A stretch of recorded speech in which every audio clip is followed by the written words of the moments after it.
Okay, let's get going. Today is Friday, October the 2nd. Here we are in Toronto, and it's actually Career Day, and today Nice. we have two people in the world of international tax to speak with. Wayne Bewick at Trowbridge and Alison Gohel at Ernst & Young. But perhaps we could begin by each of you giving a slightly more elaborate introduction to yourselves. Alison? So I'm Alison Gohel, as you mentioned. I worked in tax for the last 10 years approximately. I actually have a law degree, so I don't consider myself to be an accountant, even though I work at an accounting firm. Yeah, that's pretty much it. Oh, surely there's more in life than just having a law degree. So where did you get the law degree? So I got my law degree in France, at the University of Nice. And I also did a master's in international and European law.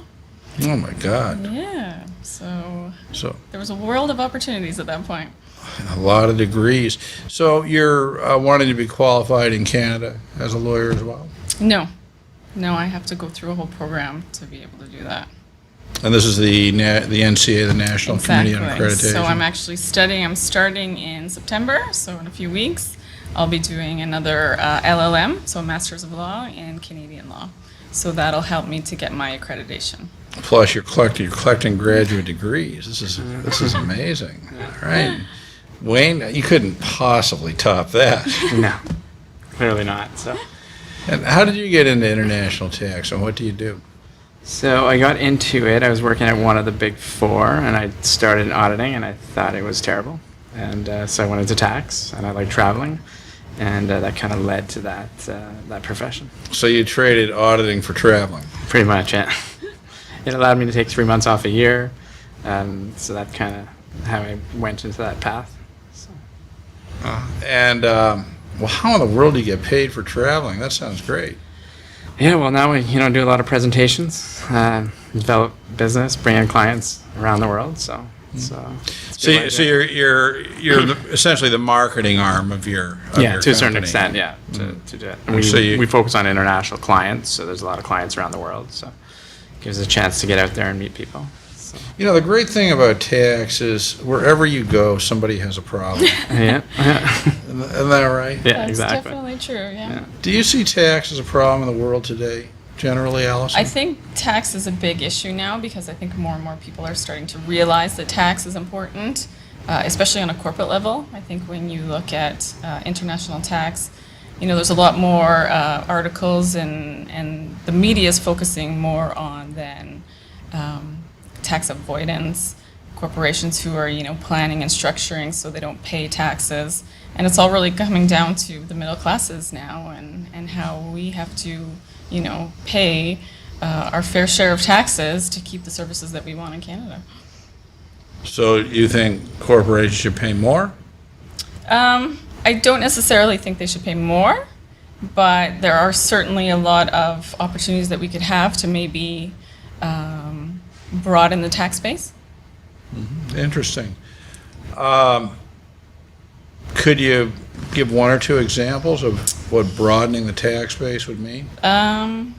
Well, certainly in Canada right now, we don't have, obviously, a wealth tax. We don't have an inheritance tax, I don't believe, either. So those are some opportunities. There's a lot of people who are talking about also, the small business deduction for businesses, whether it makes sense to do away with the small business deduction and then lower the general rate for everybody. Interesting. This is obviously not my specialty. I don't do corporate tax at all, but no, I it just doesn't think have it's to be your interesting. specialty. I mean, I think it's important for people to think about it. I mean, I think that tax is unbelievably pervasive, and if you had looked at, did either of you see any of the Democrat debates? I didn't watch them. Anyway, I mean, my God, all they're talking about is tax. It's unbelievable. I mean, everybody's got to pay their fair share, blah, blah, blah. It's as though you think that nobody pays their fair share. Yeah, right. Which I don't actually think is true. I personally think I pay far more than my fair share. Do you feel that way too, Wayne? I definitely do. Allison, do you pay far more than your I'm fair happy share? paying taxes because I'm happy that we have the services that we have here. Do you think they're really sustainable, though, the level of services in Canada without taxing? I mean, I don't know how taxes can go up very much. They're already so high. Is that a question for me? Sure. Well, either one. It Yeah. wasn't even a question. I was just thinking out loud. But since you asked, yeah. No, I actually think that the program that we have right now is a good thing. I mean, the government who came in just lowered the tax rates for middle class Canadians. They have also asked, those earning the highest incomes, the 1%, to pay a little bit more. So I think that's a good thing. But I do understand that obviously people want to keep the rate below 50%. When you start paying more than 50% of your income in tax, I think there's a bit of a barrier there. Where are we in Ontario right now? Yeah, so Ontario's 53.5. 53.5%. Yeah, over 220. So, and you think in living in Toronto, it doesn't really necessarily make you super wealthy, right? So I think No, it doesn't. that's high. I really don't think there's room to go higher. So I think there is a 50% psychological barrier. Well, it's interesting because Alison's talking. Right now, we're talking about income tax, but a minute ago, I thought I heard Alison start talking about other kinds of taxes, wealth taxes. And Well, that's been brought out, right, in the Democratic oh my debates. God, They're has it talking ever? about that I as mean, well. it seems to me that all these Democrats want to start confiscating assets. I mean, it's really just a question of the way they go about it, don't you think? Yeah. I mean, when you do talk about the corporate taxes, like when you think of the companies like Google and Amazon, the way they structure things, and pay very low tax, I think that's a bit much. I think, there needs to be a way of making those large corporations pay more, I think. So would you generally support, so as I understand it, the OECD members and the G7, G20 countries, whoever they may be, are sort of coming together to take the position that regardless of where corporations pay tax, they have to be paying tax Yeah. somewhere. Yep. You would support that? Definitely. Yeah. I do think that's a big issue. I mean, the large companies can structure things to pay very little tax. So, But really, in the end, the burden falls on the middle class. That's the issue I think that we're dealing with right now, because we're seeing this income inequality growing in Canada, even more so in the US and the UK. How are we going to fund those services if we don't have a good tax system put into place? Well, I think that certainly you have to have a tax system that operates to meet the country's needs. But it does seem to me that the needs can't be infinite either. I mean, this is a huge problem. I mean, certainly the last few years, probably starting with maybe 2008, 2009, there's been this incredible focus on this, on the role the tax plays in society. I mean, I do not recall this prior to, say, a decade ago or now. Well, actually, let me ask you this question. I'm very interested in your thoughts on this. You may or may not know, but probably you do, that the governments of at least France and the UK are wanting to put a revenue tax on these tech companies Yeah. like Google and that. This is quite, I think, 3% revenue tax. This is quite interesting because it's not income. It's it's not an income tax. It's a revenue tax. The argument being, well, hey, you're carrying on a lot of business here, and apparently you tell us you're not having any income here for us to tax, so I guess we might as well just tax some revenue. yeah. Well, what are your thoughts on that? I mean, this has been, you've seen some of the editorials on this, like the Financial Times, for example. Very interesting discussion. So I actually like that. Surprisingly, I like that idea. Because I think what it does is it takes away a little bit of the maneuvers that they can do to avoid tax. It's almost like a minimum tax, some type of alternative minimum tax. So, it helps get revenues without allowing the companies to play all these games of moving revenues around and things like that. So now will they move their operations to different countries and things like that? That's another thing that may happen. So Interesting. What do you think of it, Alison? So I haven't read too much about it, but I think from what I've heard anyways, there's been a lot of pushback. 'Cause Oh, of course. There's look pushback. at the companies that that are going to be impacted by this. They're all American companies. A majority of them are American companies. And it's maybe not the best way to, fund or try and get tax when you're dealing with, right now, President Trump, who obviously is going to push back as hard as possible, and you don't want to then, deteriorate that relationship. What are your thoughts on that? Well, I mean, I think if they're doing it in each country, if France is doing it for the revenues in France, and the UK is doing it for the revenues in the UK, This is really quite interesting to me. I mean, knowing both of you, outside of this interview to some degree, it's as though, you're taking completely opposite sides. I know, to be like, no way. Conservative. Man, to say, oh no. And, you're saying, well, this is interesting, and now you're pushing back on what I thought you would have been all over, Alison. Honestly, I haven't read enough to know enough about it. There isn't that much out there to know. I mean, I think that, if I just summarize it as, France and the UK are simply saying, well, if you don't have any income for us to tax, I guess we'll just put a 3% tax on your revenues. Yeah. But how are they going to enforce that? I don't know. I mean, how do you enforce any kind of tax? So conceptually, it's like a sales tax. The only thing is the consumers don't pay the tax. The company pays the tax. Mm-hmm. So maybe the way you enforce it, I suppose, would be that you put it on the point of sale. You don't have the seller remit it. I don't know. But then again, I think it's going to create a whole other market of moving revenues now to different jurisdictions. Right, I think it's just going to create another... this is based on just where you sell, right? It's where the customer base is. I mean, I'm sure they'll try. So Trump is upset about this. And so what Trump is saying, as I understand it, is, and this is really interesting to me, he's saying, what? France can't tax American companies. Only America can tax American companies. That sounds interesting. Yeah. What do you think about that, Wayne? Only America should be able to tax American companies. Well, I mean, I think he's right. No, I'm just kidding. I think if the revenues are generated in another country, then they should be allowed to tax them. So. Yeah, this is really interesting. So he's saying that no, absolutely not. France cannot tax revenue sourced in France. Only America can tax revenue sourced in France. Yeah. By extension, I mean, why should any other country be allowed to tax American citizens? Why can't American citizens in Canada be exempt from Canadian tax because they're Americans? What do you think of that, Alison? I think we're leading into a whole nother discussion Really? on U.S. citizens and citizen-based taxation. What do you think of citizenship-based taxation, since you bring it up? So I actually do think it's a good idea. I know nobody else has this opinion, especially in terms of tax preparers and the tax community. I actually think it's a great way to make sure that people who have U.S. citizenship are filing and paying tax in the U.S.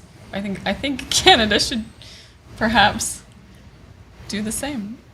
That's a very controversial comment that I just made. Oh my God, it is. I mean, we'll have to do a separate clip on that one. Say that. Yeah. Sorry, what's that? I've never heard anyone say that. That would go over well. Well, no, that is interesting. So just to be clear, what you're saying is that you think it would be a good idea for Canada to impose worldwide taxation on its expats? So if you hold Canadian citizenship, to always file a Canadian tax return on a yearly basis. And if you're living abroad, you would obviously have to file in that country and also file a Canadian tax return.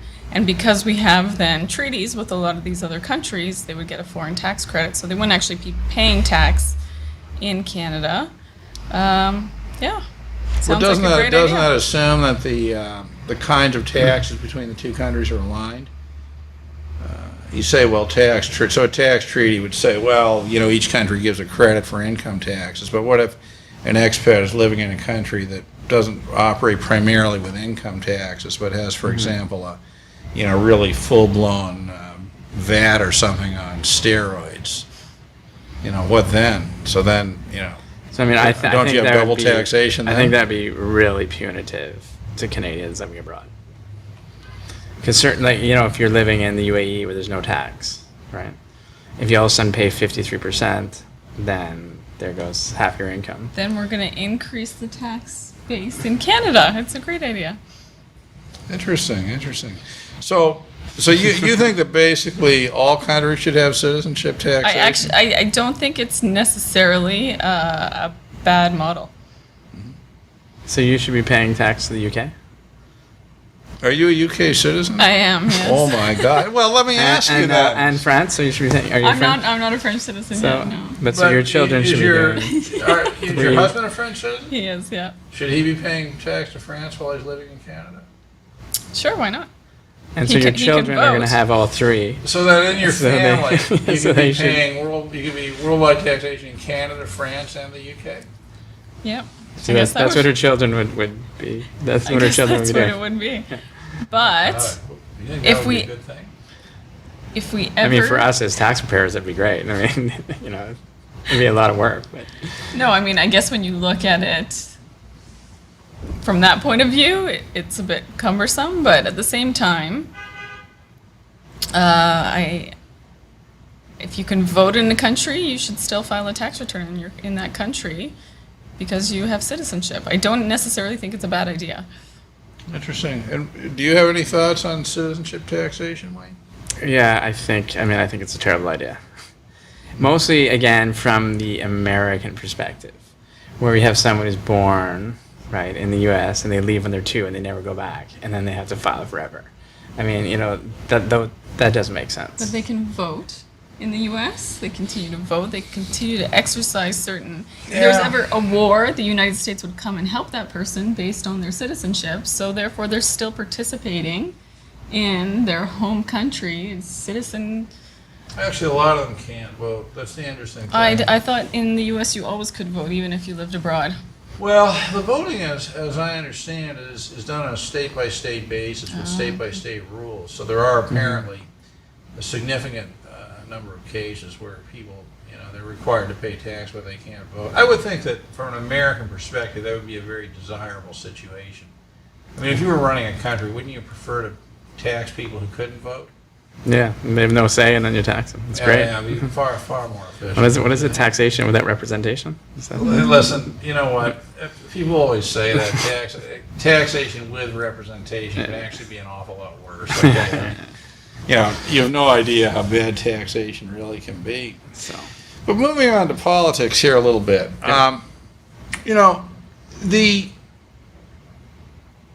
Some of the I wouldn't say necessarily the most controversial things that you are a fan of the Liberal government, are you? I am, yes. Okay. How did you know? I had that impression. I think that's putting it lightly. I had that impression, yes. I wouldn't say the most controversial, but I think that some of the most newsworthy things that have come out of the Liberal government since 2015 have actually been related to taxation, haven't they? Yep. Any- No, I wouldn't necessarily say that. I think that it's gotten a lot of publicity. But, I mean, look, the most important thing that's come out to me anyways, just as of, this month, I believe, 825,000 Canadians are no longer living in poverty thanks to the Liberal government. That's since 2015. That's huge when you think about it. That's a city the size of Mississauga who are no longer living on less than $19,000 of income a year. You're sure they're really not living in poverty? They just didn't change the definition of poverty? I don't think so, no. Well, no argument there. No argument there. Poverty is clearly a bad thing. And I think the governments have a duty to do their best to keep people out of it, no question. But on that, what I've found surprising is that tax coming up in the election hasn't been as big a deal. I would have thought the Conservatives would typically be looking at cutting taxes or doing something like that, but they've been pretty neutral. Well, I think they things just like haven't that. come out with a platform at all, so we don't really know what they're going to do yet. They like to complain, and they say a lot of things, but they don't have any ideas. So we're all waiting for the Conservative platform, so we know what they're all about. With bated breath. How do you cut taxes with the kind of deficits that the country's running?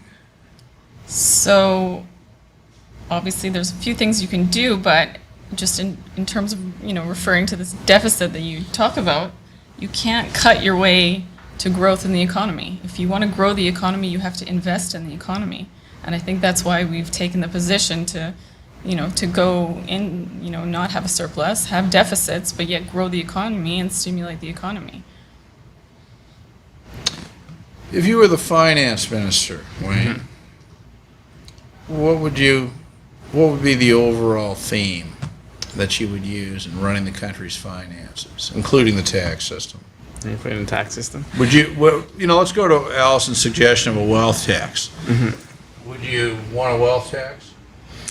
I don't like the idea of a wealth tax. I think, when people pass away, there are certain taxes that you pay. Your So there's a deemed disposition. Yeah, there's a deemed disposition. I mean, so just, so Alison said that there were no inheritance tax or something in Canada.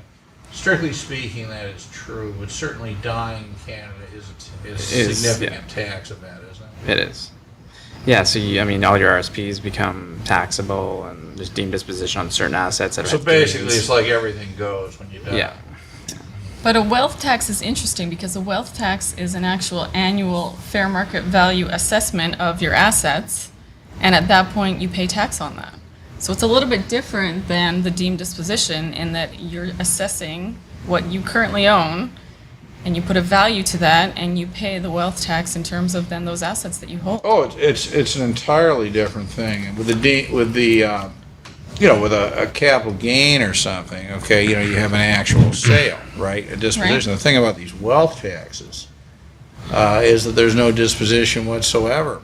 I mean, I was talking to somebody this morning, and this is only in the last couple of months that I've had the experience of working with people in the Netherlands and Sweden, and I'm beginning to see how these wealth taxes actually work annually. I mean, you have a stock portfolio or something, they're just putting a tax right there, on the value of it. Yep. I mean, can you imagine if, for these information returns that are required in Canada and the U.S., you file the thing and, automatically a bill comes back, Yeah. just based on your owning stuff? But it's funny because the U.S. has a state tax, and I would say Canadians probably pay more when they die. I have no doubt about it. Americans Absolutely no doubt about it. Because this 11 million thing, there's no deemed disposition, and assets transfer over. So I actually think Canadians on death probably pay more than the U.S. Yeah, but I mean, you try to leave Canada, you got a departure tax. And what do you think of the departure taxes? Well, I think it's a way to ensure that Canada collects the tax that was due when the person was a resident of Canada, and the increase in the fair market value on those assets. I actually think I think there's a lot of countries that have actually implemented the same type of idea. Yeah, I mean, Canada has it, Australia has it, South Africa has it. I think, there are others. I mean, there's definitely a trend. The United States has its own version of it, which is, which really just follows the difference between citizenship and residence-based taxation. And, the U.S. one is, I think the single most draconian exit tax probably in the history of the world, because it goes after the appreciation in assets when somebody didn't even live in the United States, right? Yeah. Is that a problem? Only if you want it to be. So what do you think about the machine tax idea? The machine tax. So in other words, a plant is replaces people with robots, and we're going to treat them as employees and put a payroll Yeah, just tax as an on. idea of generating, like when you go to Tim Hortons and you're using machines instead of people. Does this actually exist, this tax? No, I'm just thinking as as a way of raising revenues Well, I think that from large companies. I suppose the argument is that, well, what happens if people stop working, and therefore the tax base is reduced because they've stopped working? Shouldn't we impose taxes on the things that replace them? That's just an idea, right? So It's an interesting idea. I don't know how you'd do it or how it would work, but again, you go into Tim Hortons now or McDonald's, and there's automated machines that You put it on all companies. I don't know. I'm not really a fan of taxes too much. Well, yeah, I know. I don't know, Alison. You're more a fan of taxes than I am. I think. Yes, Yeah. I'm you're happy really to pay getting my animated. tax. You're look at the smiles coming with it. Say the word tax. It's so and funny just because light I think up. I'm talking more about tax, and she's like, no, don't tax, which is like surprising, right? So Well, it is interesting to me. No, but we have to get away from this idea that Canada is a high tax country. It's Get really, away from Canada or get away from the idea? From Canada. So everybody get away from what? Get away from Canada or get away from the idea? The idea that Canada is a high tax country. It's not. When you look at the actual figures of all the OECD countries, we are right in the middle. I think it's just because in general we have higher taxes than in the US that everybody assumes that we're a high tax country. So there's a little bit of marketing, I guess. Yeah, I'm that not needs to be done actually there. completely sure the taxes are higher here than in the United States. Certainly, I do not believe the taxes are higher than, say, California and New York. Yeah, no. Now, once you throw in social security taxes like FICA, then, you know. Yeah, and, then, of course, if you watch the debates, I mean, you already know this, but, they're going on and on about the healthcare stuff. I mean, this is actually a very serious problem in the United States. I think that I do not understand why they just don't adopt single payer. And I'm not, a fan generally of this type of stuff, but, the cost of the healthcare is so high there, it's destroying people's lives. Yeah. Yeah. It's a shame. Why do you think this goes on? These private insurance companies essentially monopolizing the system. Let me give you an interesting example. I was reading in, one of the dailies recently. There is a drug marketed by a company called Gilead, I think, for HIV people. And I can't remember, I think Truvada or something, or whatever. But amazingly, it costs $6 a month to produce a 1-month supply of this. And to buy it in the United States is about $2,000 a month. Yeah. To buy it in other countries is far less. I mean, what are your thoughts on that type of situation? I mean, clearly people are dying because they can't get access to the drug, right? Yeah. Yeah, I mean, I think it's wrong. I mean, I think it should be subsidized if people are dying. The cost really depends, like how much went into developing it. Who knows, right? I'll tell you something else I read on this. Again, this is just what I read, so I have no idea if this is entirely true. But apparently part of the outrage over this is that the drug actually was developed on the taxpayer's dime through the Center for Disease Control, and this company has sort of, managed to get the marketing rights or something to it. Yeah, so I mean, I think that's terrible. Yeah, I mean, assuming it's true, Yeah. I think that's terrible. Yeah. Like, I think there needs to be some profit for sure to get people to develop these drugs. But I don't think people should be dying if they have the opportunity to take these drugs. Well, I think there's two issues here. I mean, there's the one you identify, but there's the sort of backroom one of who actually developed this thing anyway. Again, you read this stuff. There's no way to know with certainty how true it is. But You mean you can't trust the news anymore? well, only Fox. Anyway. But but there's a lot of grassroots activism on this. These break the patent people, etc. So that's certainly a big problem. But it's I think that the healthcare thing in the United States, really the cost of healthcare really should be added to how expensive it is to live there in terms of taxation and stuff, because it is a tax, obviously, right? It just doesn't go to the government. But if you add healthcare, cost of healthcare to say tax levels in California and New York, it seems to me, and then New York, of course, has a city tax as well. I think you're probably way above, what the tax rates are in Canada. And so what do you think about city tax? Do you think Toronto should adapt one to put into transit, or? Well, yes, I actually do, and I would go even further than that. And this is, not going to endear me to most people, but I think the problem with Toronto is that, in so many of these cities, is the tax is based on property ownership, right? So, it's only those people who pay the tax. But, in a city like Toronto, where you've got so many tenants, and you don't know how many people are living in a unit sort of thing, you got a lot of what I would call, and this isn't intentional, I don't mean this in a pejorative way, but you do have a lot of free riders, who are able to use city services and that without paying anything. So I wonder if, it's not time to consider a poll tax in these cities. What are your thoughts on that? Yeah, that's a tough one. I mean, It is tough. I think a lot of times maybe if people are cohabitating, it could be for not having as much money, Yeah. So, I think that's a tough one. I think Toronto's moving towards an income tax, though. Yeah. Actually, I mean, look at how bad the public transit is. That's the problem. So- The infrastructure. So, as someone who's lived in London for a long time, there's a congestion charge. You want to drive into the city, you pay. I think Toronto should have that. Like, one thing I hear is when people are in, Hamilton and they try to go to the GO train, they can't even find parking, and they have to drive to another station. I mean, that seems crazy. So I think, if there was congestion charge or something, and we put that into transit and actually, had more trains and more parking, and, I think that would really alleviate a lot of the problems. Oh, I think there's absolutely no question. I mean, I think that transit is probably the single most important issue in the country, at the moment. But so moving forward with issues in the country, so who wants to get into politics here? Let's do it. You're up for it?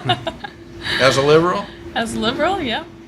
And do you have a plan on that? No plan as of right now, but looking at my options, and I've always been interested in politics, so I think it kind of goes hand in hand with, the legal background. Obviously, working in tax, you get a lot of, experience, but it's time to look at the other side now. What people, I think, forget a lot of the times is politics is actually really about people. So if you're a people person and you like policy as well, politics is something that's extremely interesting, and I am one of those people. You need a good coach on that, Wayne. Are you up for the task? Yeah, sure. I don't know if I'd be a great coach, but Oh, I think you should join, John. He's good at getting people to do stuff, apparently. So. Well, there you go. And what about you, John? Am I interested in politics? Yes. No, I'm not interested in politics at all. No. What about coaching, helping people? Oh, I do that from time to time. Okay, so what is your biggest issue in the next election? If we have time for that. I think affordability coming back to my comment about, middle class and people who are no longer living in poverty, or a good 800,000 people who are no longer living in poverty. We still think that we really need to look at affordability, especially in cities like Toronto. And housing, affordability in Housing, affordability for daycare, childcare, just even transit. I mean, people are struggling right now. And I think that's going to be a huge issue coming up to, October 21st. So, again, we don't know what the Conservative platform is going to look like, but I think we really need to appreciate what the Liberal government has done in terms of affordability. Well, they're definitely going to have to market it, because I don't think they're marketing it very effectively so far. But maybe they haven't been marketing much of anything so far. I don't know. And on that, so I have a friend in the UK who is lower income earner, and she was able to buy her flat, and it was owned by the government, and then she could pay it off as her income grew or as she saved money, and there was that pride of ownership that was created, because otherwise she never would have been able to afford it. So I don't know if that's...